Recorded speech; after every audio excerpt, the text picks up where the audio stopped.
More on this, we're joined once again by Marco Vincenzino, who is a global strategy advisor. He joins us from New York. Thanks very much for being with us once again, Marco.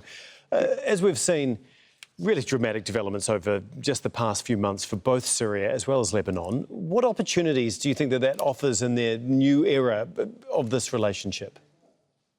I mean, history offers an opportunity, many opportunities for a reset within Lebanon, within Syria, the relationship between the two, and also a reset for a geopolitical reset within the region, involving major powers in the region and also powers from outside the region.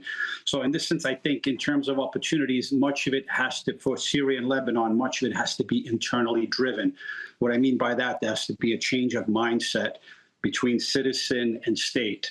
And how do you do it? Immediately, you can take some measures, confidence-building measures, basic safety, basic services, and then over time you build trust. Ordinary citizens need hope in both countries. Well, you're talking about trust. Lebanon's new president said the two sides need to respect each other's sovereignty. What are the key issues that they actually need to settle, and how much trust is there between the two? Listen, it's starting off, it's a new relationship. It takes time to build trust.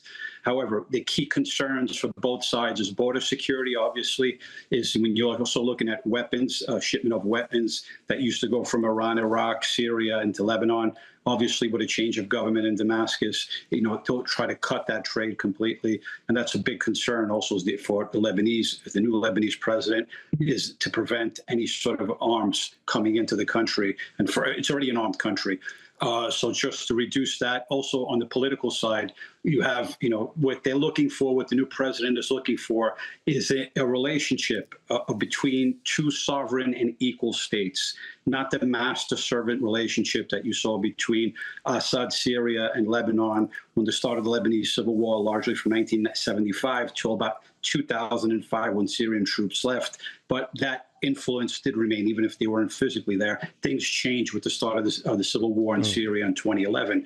And then also you have the issue of refugees, over 1 million refugees in Lebanon, Syrian refugees. There has to be a beginning of a process to send them back, although that will not be easy because obviously when the refugees, you're going to need to house them. You're going to need basic services. And also you're going to need also what kind of government are they going back to? Is you going to be going from a secular dictatorship to a religious one or something in between? Citizens don't know that. And there's the issue of the disappeared for Lebanon.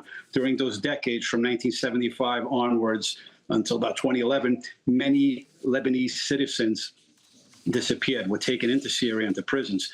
Mostly, many of them are likely to have perished, but at least you need an accounting for them to bring this to closure for the families. And some form of truth and reconciliation committees in both countries would be probably helpful in the longer term. OK, we'll have to leave it there, Marco, but as always, we really do appreciate your time and your insight into this. Thanks so much. Thank you.